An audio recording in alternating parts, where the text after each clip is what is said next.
In this video, we will calculate the static angle of repose using two methods: manually using crossplots and automatically using a Python script. This video follows Part B of Ansys Rocky Tutorial 2, Static Angle of Repose Test, available at Ansys Help. Make sure to watch the video in which Part A was covered. Here, we will start from where we left off in Part A. It's also possible to download the Tutorial 02 Pre-Processing Rocky file at Ansys Help, which is a setup file ready to be run.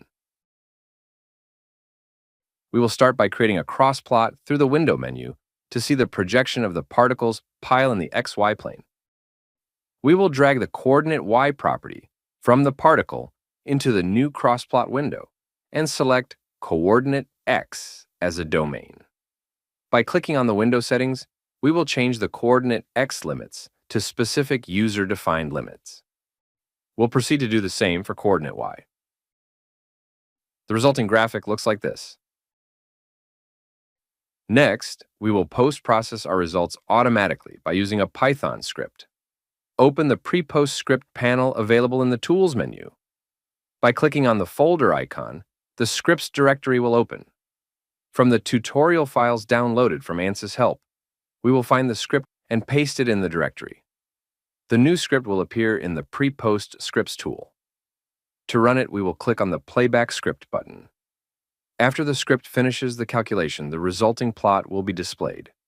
In addition, a results folder is created in the same place as the Rocky project with an output image, a file containing the points used for fitting the lines, and a text file containing the calculated angles. We could also change some parameters within the script to have a better resolution of the repose angles calculations. To do that, open the PrePost Scripts directory and open the script file you want to edit with your Python editor of choice.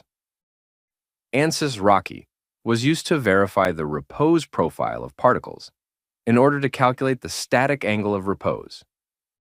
Make sure to check Part C to learn more about PrePost Scripts and the Ansys Rocky scheduler.